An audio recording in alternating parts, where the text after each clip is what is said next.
It would not be out of place if apples are called nature's precious gift to man, as they have many medical benefits. You may have heard the saying that eating an apple a day keeps the doctor away. This saying is also quite true by science. Apple is a magical fruit that is rich in antioxidants, vitamins, and fiber. Other nutrients found in apples include copper, manganese, vitamins B1, B2, B6, vitamin A, vitamin C, vitamin K, and potassium. Apple and green tea. There are chemicals in green tea and apples that protect the human body from the dangers of life-threatening diseases like heart problems and cancer.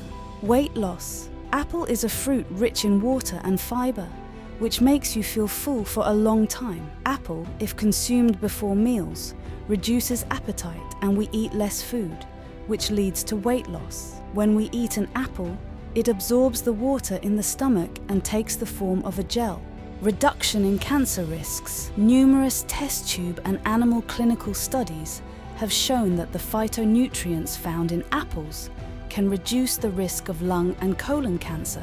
Those who consumed an apple had a reduced risk of cancer. Useful for stomach. Most of the bacteria are harmful to the body. However, there are some bacteria in the stomach that improve the digestive system. Apples contain a type of fiber that acts as a prebiotic, improves the performance of these bacteria. Improved mental health. Due to aging, a person usually suffers from various brain problems. Apple juice, if consumed regularly, prevents age-related brain degeneration. Apples prevent the degeneration of brain transmitters that maintain brain health and reduce the risk of Alzheimer's disease. Don't even have to face it.